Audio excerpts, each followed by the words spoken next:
siguiendo con la rueda de entrevistas que hemos llevado hasta el momento en todos los programas de Patagonia Obrera, a todos los miembros y militantes del Polo Obrero a 20 años de su formación. En este caso presentamos a un dirigente nacional muy conocido y muy querido por los compañeros, a Eduardo Chiquito Beriboni. Buenas noches, Eduardo. Hola, ¿cómo estás? Muchas gracias por tus palabras. ¿Cómo estás? Bueno, vamos a arrancar. La idea es un poco que nos cuentes respecto a la movilización que hubo ayer en el Ministerio de Desarrollo, donde se han movilizado muchísimos compañeros y bueno, quería que le comentes a la audiencia por qué específicamente. Sí, sorprendiéndonos la cantidad de compañeros que vinieron. Hemos tomado muchísimas precauciones para que no vinieran muchos compañeros porque precisamente todavía se mantiene la alerta por la pandemia y queremos proteger, defender a los compañeros, pero vino más gente que la que convocamos. Ahí había algunas anécdotas que decía la gente, no, ¿cómo me van a que yo quiero ir de las asambleas? Como una cosa que la verdad que sorprende porque uno siempre tiene el prejuicio de que la gente tiene relativamente está atemorizada por el problema, y con razón, obviamente, por el problema del virus. Estamos todos hablando todo el tiempo de eso, pero había una enorme necesidad de salir a luchar. También es una forma, lo hablábamos con unos compañeros y compañeras cuando volvíamos, conversábamos sobre esa necesidad también de expresarse política reivindicativamente que los compañeros tienen. Es una forma también, que adquiere la libertad. Es una palabra muy usada, muy vulgarizada también, pero también da ánimos de libertad luchar.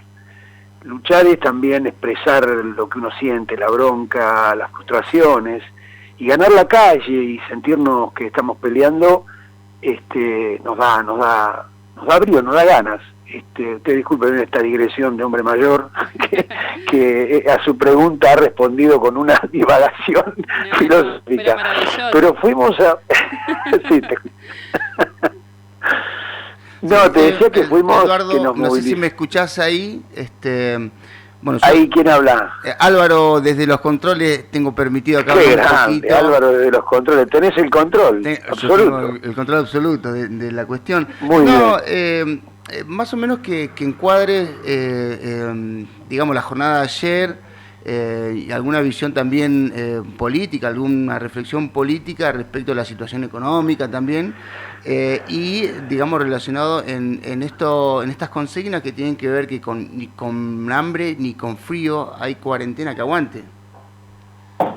Claro, digamos, hay un proceso económico que no solamente es nacional, es internacional, que era previo inclusive a la pandemia de recesión, que hoy ya se ha convertido en una depresión económica, es decir, en quiebras masivas en el mundo, y que está impactando fuertemente en la Argentina con el impacto que eso tiene, la recesión, la depresión, la situación económica muy complicada en la clase obrera. Hoy se pone más que nunca de relieve la necesidad de explicar, de difundir y de comprender la consigna que venimos agitando y que venimos desarrollando desde hace ya un par de años, que es que la crisis la tienen que pagar los capitalistas, no los trabajadores. Aquí esa es la disputa que hay en este país hace años, no de ahora, porque hay una enorme crisis social que está siendo pagada con los sueldos de los jubilados, con la falta de trabajo, con la reducción salarial, con una pelea por el trabajo que tienen los compañeros desocupados como una necesidad elemental para su sustento, para su mantenimiento, que no aparece.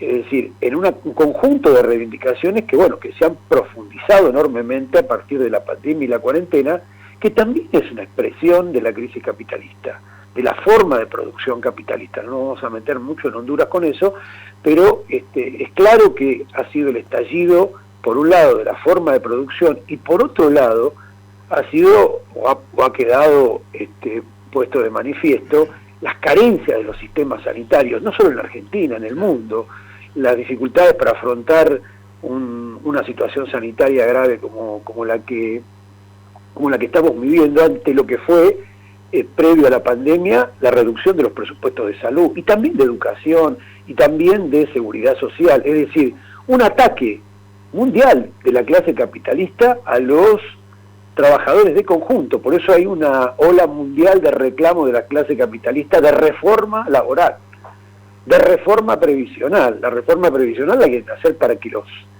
achicar los derechos de los jubilados, la reforma previsional, no para agrandarlos. La reforma laboral la quieren hacer para disminuir los ingresos y las conquistas de los trabajadores.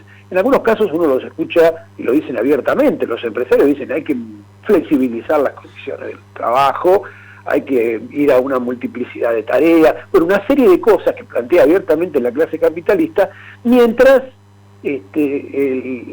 los gobiernos siguen esa agenda y los trabajadores necesitamos encontrar nuestra propia agenda, plantear nuestro propio programa de salida, que obviamente no es solo reivindicativo, sino que es político, por eso queremos construir un gran partido de la clase obrera.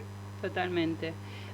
Bueno, yo, mirá, justo estabas hablando de esto, te quería consultar, porque bueno, estamos al tanto que el dólar ha aumentado, se ha dado a conocer en las últimas horas, el dólar ha aumentado a 130, y esto claramente va a tener un impacto para la clase obrera de ocupados y desocupados. ¿Cómo lo caracterizarías vos a esto?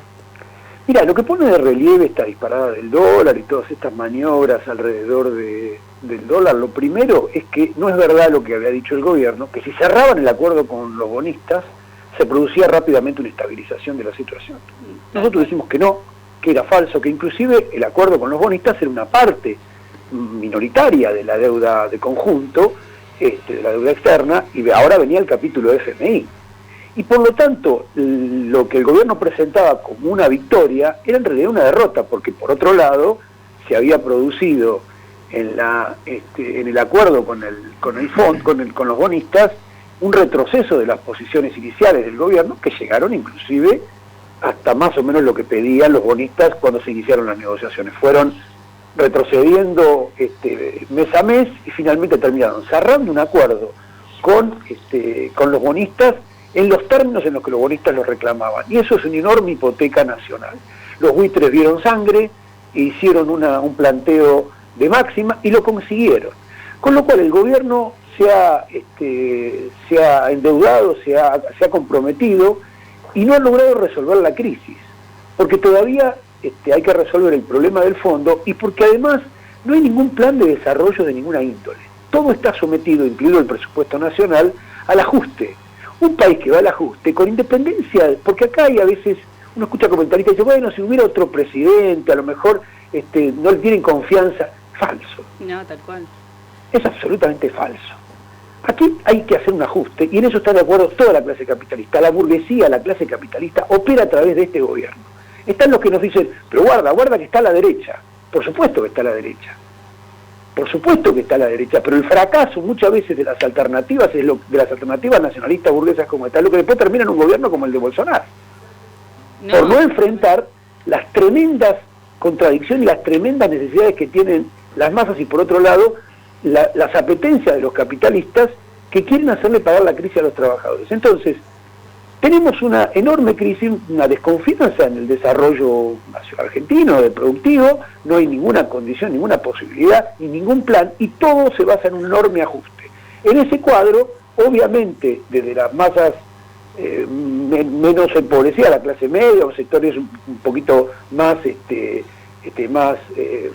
están mejor económicamente, por supuesto que buscan el refugio del dólar, y van a hablar de las empresas capitalistas, por un lado, que no es que buscan el refugio en el dólar, sino que son partidarios de una enorme fuga de capitales y por los distintos mecanismos lo vienen haciendo hace años sin ningún tipo de control por parte del Estado, sin ningún tipo de restricción por parte del Estado. Por eso planteamos el problema nosotros desde el Partido Obrero de que hay que abrir los libros de las empresas, que hay que hacer un control de la banca, del sistema bancario, porque evidentemente por ahí se están fugando los recursos nacionales y de esa manera no tiene salida de Argentina y no tenemos salida a los trabajadores. No, ¿Cómo se prepara la clase trabajadora para en estos días? ¿Cuál es la respuesta? Sabemos que hay una resolución que salió del plenario sindical combativo, que fue digamos, un acontecimiento sindical y de la unión de desocupados y ocupados muy importante, donde se han sacado muchas conclusiones. ¿Y cuáles son las acciones que vienen por delante? ¿Cómo ves también o cómo caracterizás al sector burocrático en función a este contexto de ajuste del gobierno y de la prioridad que le da el gobierno al poder financiero, digamos, y no a la situación de precariedad de la clase trabajadora, de los salarios bajos, de que no alcanzan, ahora con esta noticia que comentaba Dani del dólar que ha subido y que aumenta el costo de vida y demás. Esa cuestión es, Eduardo. Mira, el plenario del sindicalismo combativo ha dado en el clavo al intentar un reagrupamiento que va a ser muy importante. Mañana va a haber movilizaciones en todo el país, encabezado por los sindicatos combativos, los sindicatos que no se han asimilado al Estado, no se han asimilado a los gobiernos. Me refiero a los gobiernos porque la política que tiene la CGT, la CTA y el Triunvirato Vaticano tiene una continuidad del gobierno actual al que adhieren políticamente, pero también durante el gobierno de Macri. No nos olvidemos que las treguas que se pactaron con el gobierno de Macri fueron un enorme perjuicio para los trabajadores porque terminaron pagando gran parte de la crisis durante el gobierno de Macri.